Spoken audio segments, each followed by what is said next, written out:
Hey everyone, my name is Tristan and welcome to my workshop. In my last video, I showed you how to build your own EVA foam Mandalorian helmet. And I liked it so much, I decided I would build the full suit of armor. Of course, such a big project can't really be tackled in only one video without it being way too long. So in this video, we're gonna tackle the upper half of the armor. If you wanna follow along, all the templates for the full armor are available over on my Etsy store for pretty cheap. And while you're at it, why not also get the templates for the helmet to make the full cosplay. But now let's get right into the build. Like I did for the helmet video, I already transferred the templates on different thicknesses of EVA foam.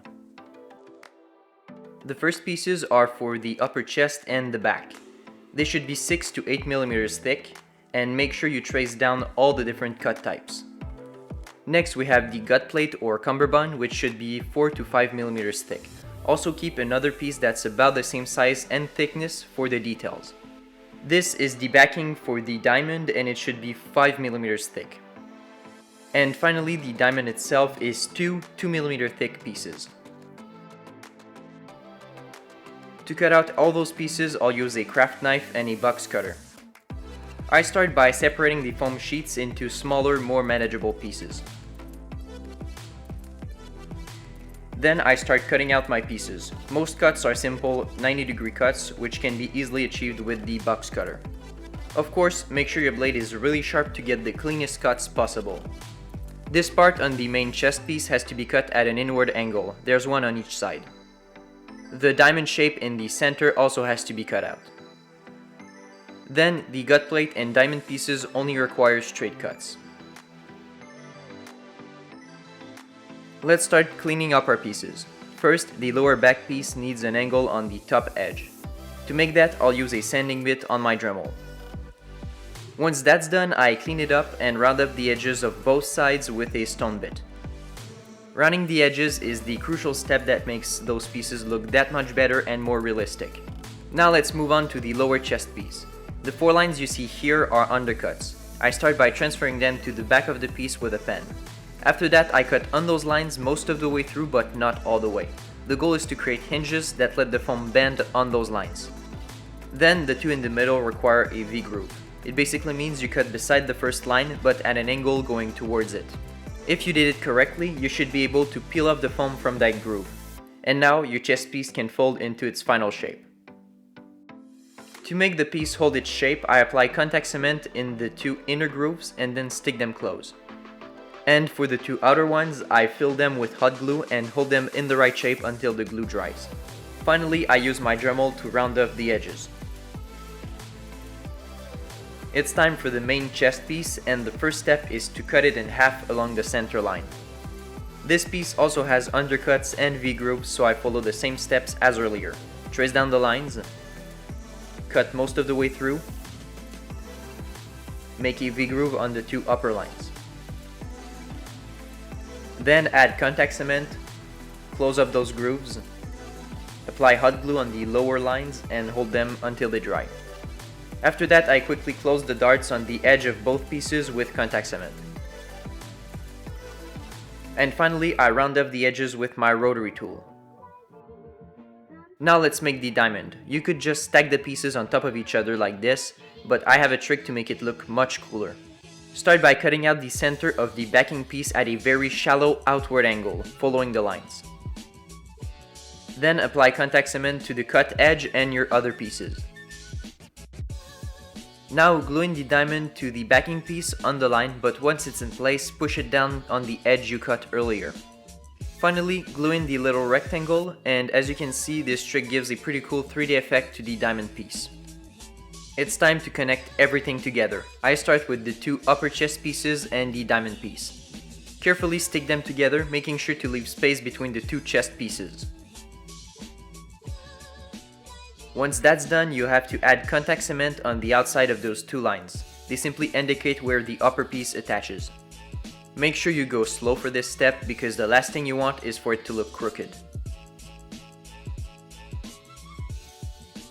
Then, to fill the empty space here, I quickly cut out a backing piece. This one is not in the templates because chances are your chest piece will be slightly different to mine and that opening won't be the same size.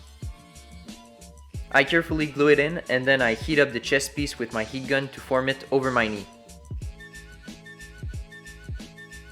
And now the chest piece is finished.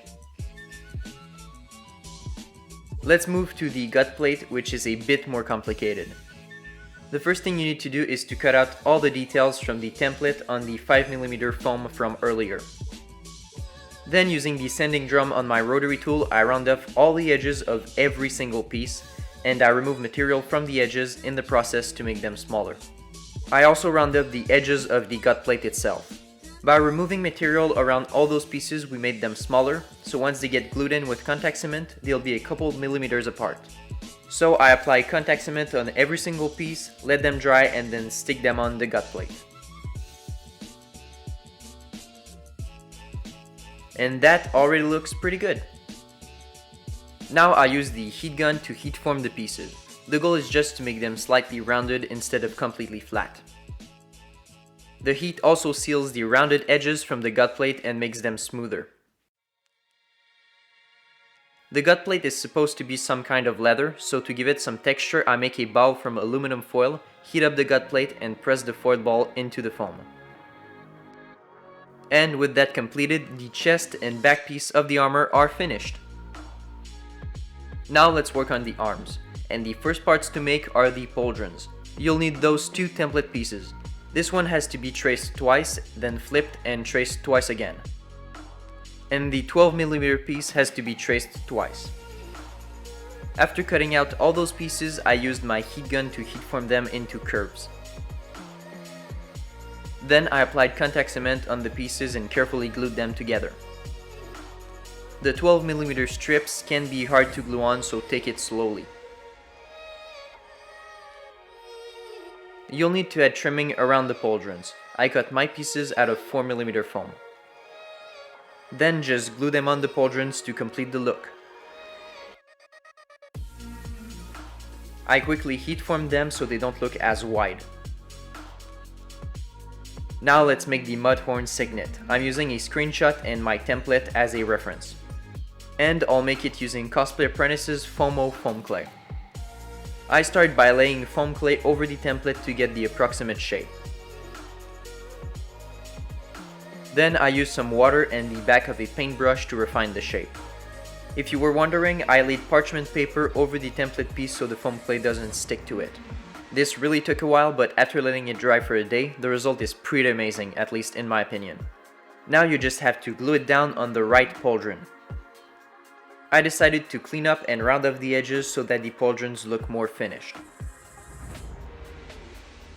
And now the pauldrons are done. Let's move on to the hand plates. Those pieces should be 4mm thick. After cutting them out, you'll need to cut V-grooves on those two lines. Cut them from the underside using the same technique as for the chest plate. Now you can apply contact cement in the V-grooves and fold them in. This is what you should end up with. There's a couple details that you'll need to cut out from 2mm foam. And they go over the hand plate as shown on screen. So now you can glue them on and the hand plates are finished. It's time to make the gauntlets, and for them you'll need all the remaining template pieces from the file. Keep the cutting guide closed because some of the cuts are not 90-degree angles. Cutting all those pieces does take a while, but taking your time will give you much better results.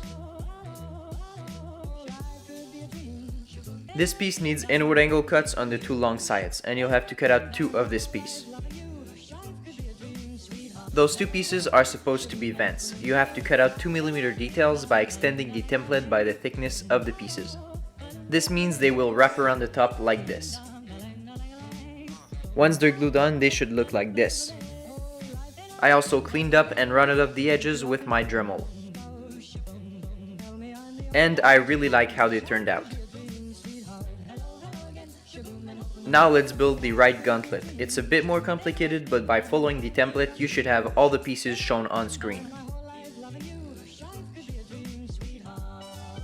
And now that you know how to assemble it, you can simply glue everything together.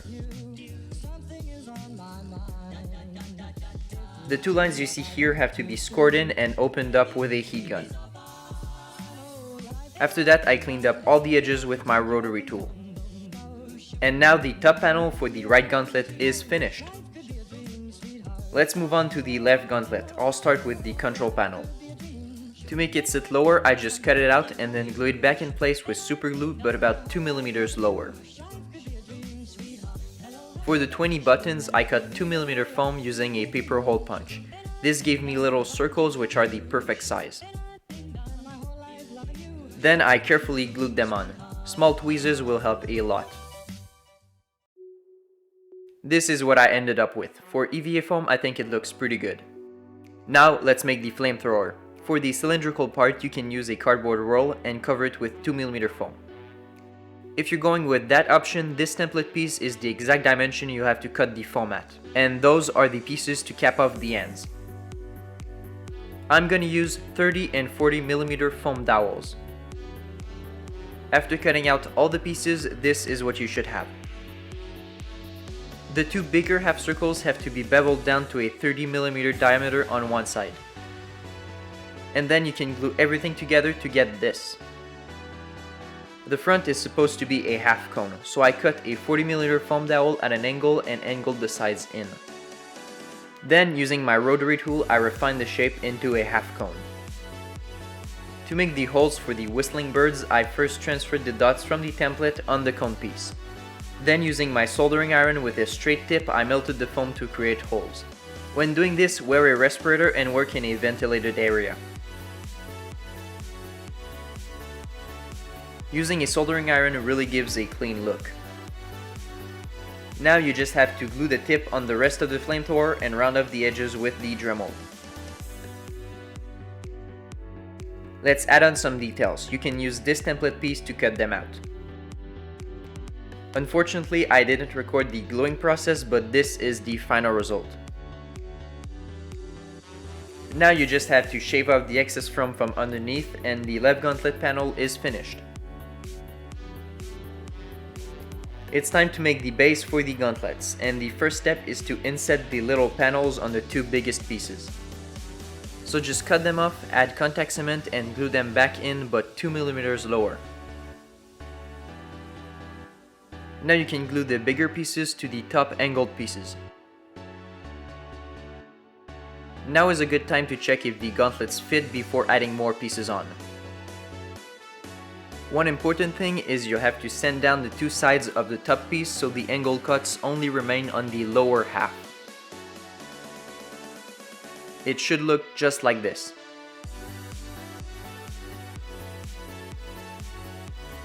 Now you can glue on the final piece, but at an inset of about 3 mm. I made the template longer than you'll need just in case, so you can remove the excess and glue it down. And this is the completed base for the gauntlets. Now just glue on the top panels. I'm really happy with how they turned out. The last pieces to glue on are the side vent pieces and they should fit right there. Simply glue them on with contact cement. And the final step is to clean up and round off the edges. Now the two gauntlets are finished. And now you should have the top half of a Mandalorian armor. Alright, so we're done with the first half of the armor, and it's actually a pretty simple build apart from maybe the gauntlets. I'm really happy with how it turned out. I worked really hard on making it as clean as I could, and I think I succeeded. If you want to make this armor yourself, the templates are available on my Etsy store along with many others. The link will be in the description. Also, if you want to see more of what I do, things that don't always make it into my videos, you can go follow me on Instagram. The link will also be in the description. So this is the end of the video. Thank you so much for watching. If you enjoyed, you can leave a like and subscribe to my channel for more cool stuff like this. In the next video, I'll show you how to make the rest of the armor from the waist down. But until then, I'll see you later. Bye.